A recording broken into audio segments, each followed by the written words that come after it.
So we're gonna start off easy. I thought that this would break you a lot harder than this will, but now that you're wearing that shirt, it doesn't even matter. Wait, we're doing hot takes. These are Marvel hot takes, but not MCU. Marvel, period. Yeah. Yeah. And I can't remember any Marvel movies or comics enough to have a hot take, except I like Civil War comics better than the Civil War movie. That's crazy. And this other one that I have that I'm... So, you go.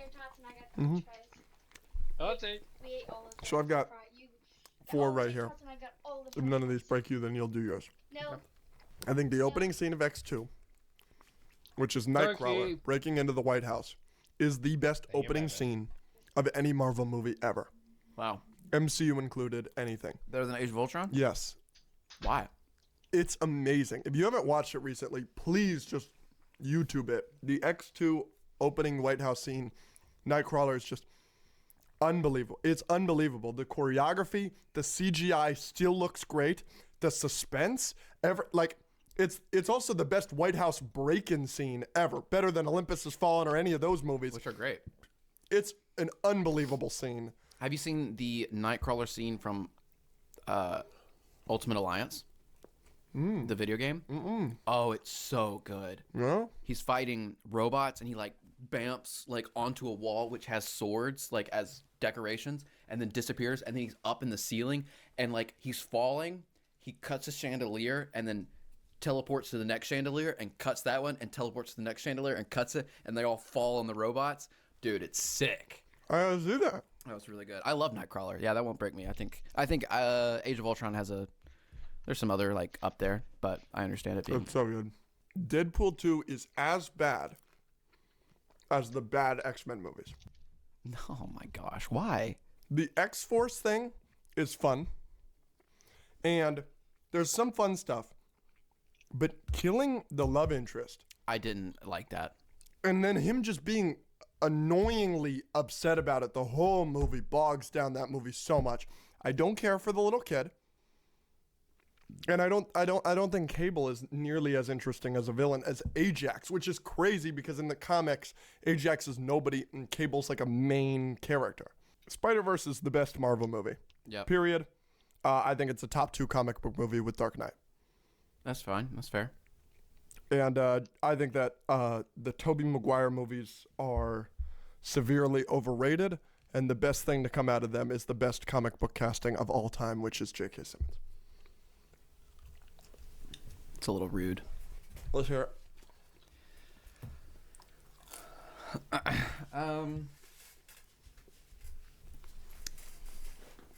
I'm going to have to explain this. I just want everyone to understand. The Quicksilver speedster scene, I do not like. I think it's wildly overrated. Days of Future Past? The one, yes, where he's the explosion. Yes, That's Apocalypse. the Apocalypse one. Okay, the Days of Future Past one is the one in the kitchen. I don't like that one as much as everyone else, but I will hold off judgment on that one because of my reasoning. Let's hear it. Everyone talks about these being like the best scenes in any superhero movie ever, basically. The Days of Future Past one is top 10, yes? I mean, I see Apocalypse just as much or more. Okay. Here's the good. I like how over the top it is and how cool it looks. And I wish superhero movies did that more, where they just show superheroes doing super cool things. I wish that was in live action movies more, and I'm glad the X-Men put those scenes in there. Here is the reason I can't get behind it as much as everyone else. Number one, it makes him way overpowered. And I think the speedsters in comics and TV shows and stuff like that have this problem a lot. I understand that like Barry Allen in the comics eventually gets to the point where he can run the speed of light. Okay. If you can do that, no one can ever beat you. You are, and he was running probably that fast. Mm-hmm. Not in the first one, because he's running faster than bullets. That's fine. In the other one, he's running faster than an explosion, and he saves 20 to 30 people. In the first one, he's running way faster than... I don't know how fast he's running in the explosion. He's running way faster than the bullets. You got to consider everybody is standing still. Right, he basically freezes time. Yeah. I think that's overpowered. But he does that in the explosion one too, but he does it more.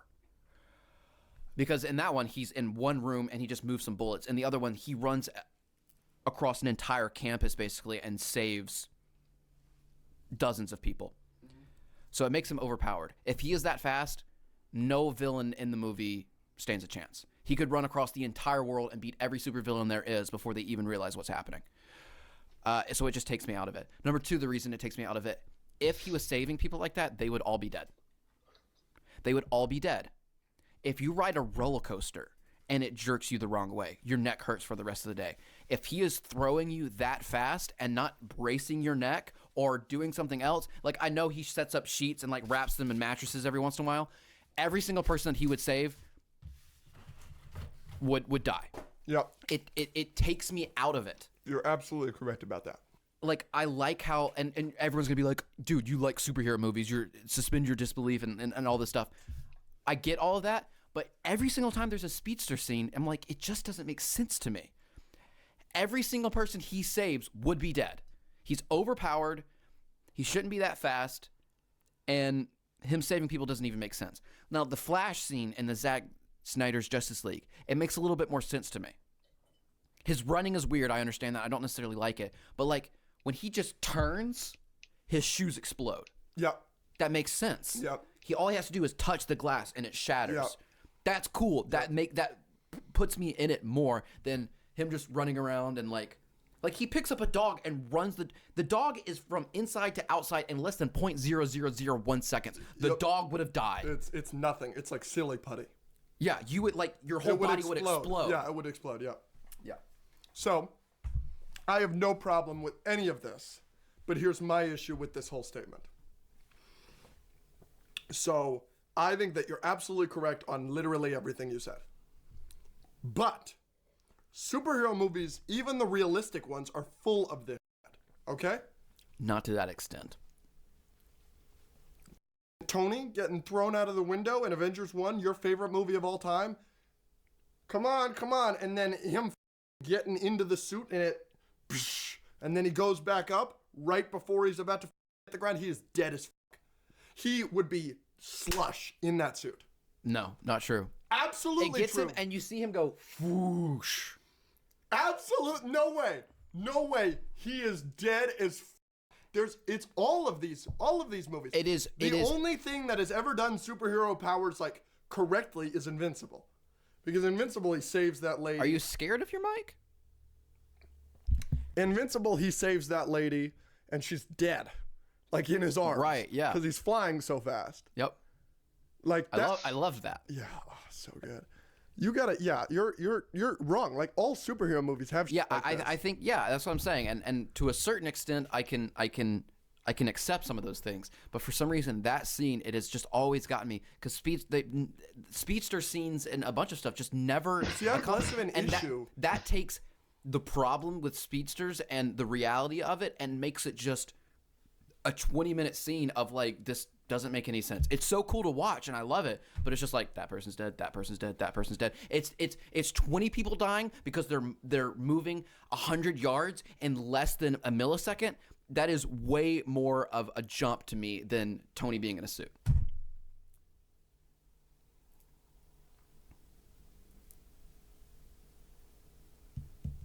Sure.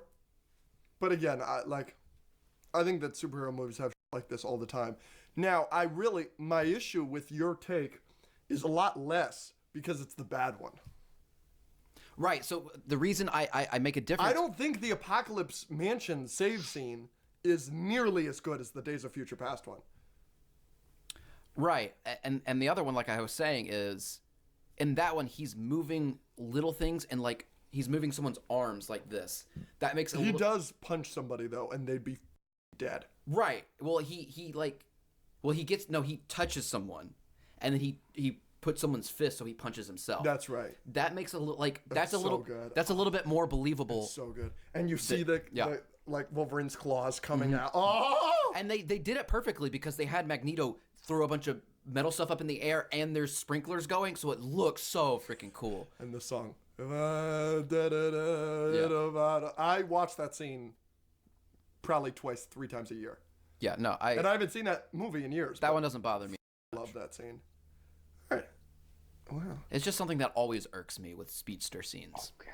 It's not just Quicksilver. I'm sure there's other examples.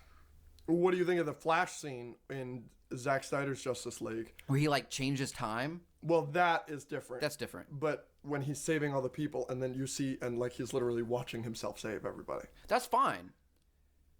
Are you talking about the Because rubble? he's punching all the rubble. The rubble, yeah, it's rubble. He's either moving or destroying the rubble. He's not moving a human being that would have died. No, but like that's the same thing of like you're so OP you can watch yourself do these things. Yeah, but like they've explained that like in the Flash TV show of creating like a mirage of yourself. Like that's the other thing. A lot of times speedsters' powers are like sometimes they can do this, which like, and then they can't save like the power jumps are like so weird. They're not consistent. Like sometimes Barry and people can like do this, which would be infinitely faster than what he would have needed to accomplish this in a different episode. It's just really hard to like keep a power level with a speedster consistent. It's something that's always bothered me. I know that's super nerdy. Does power levels bother you a lot?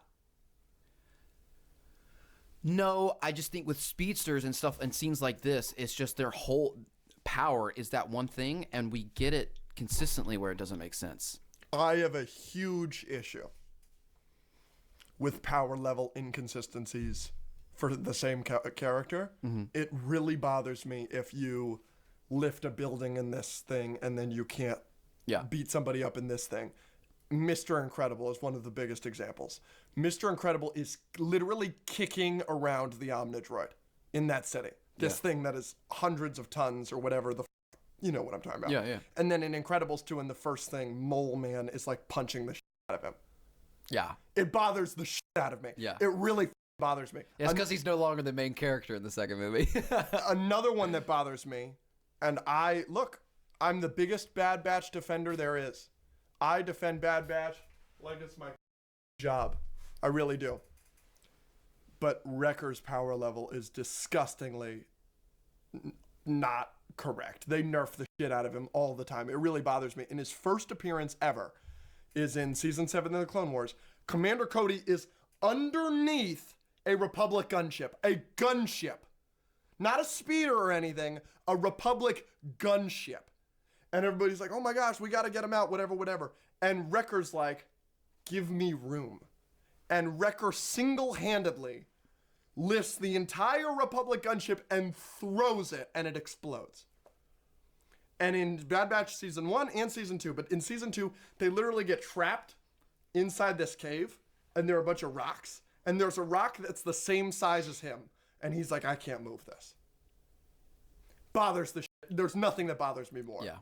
That's annoying. And the speedsters have that problem. Absolutely. Yeah, Part of the reason why I won't watch The Flash, I'm sure they do it a lot. Oh, they do it a lot. Yeah. Like, there's one scene where he is sitting in a car next to someone, and I think it's like Weather Wizard or something, but a lightning strike is hitting them. And you see the lightning coming through the window, like in slow motion, and Barry has time to unbuckle himself, unbuckle the other guy, and get the guy out of the car as lightning is striking. It's like, okay, you weren't that fast like last episode, number one, and number two, this guy would be dead. Yep. So, just something weird and stupid and nerdy that bothers me. Power levels, baby. So important. What do we got now? We just got the bracket left.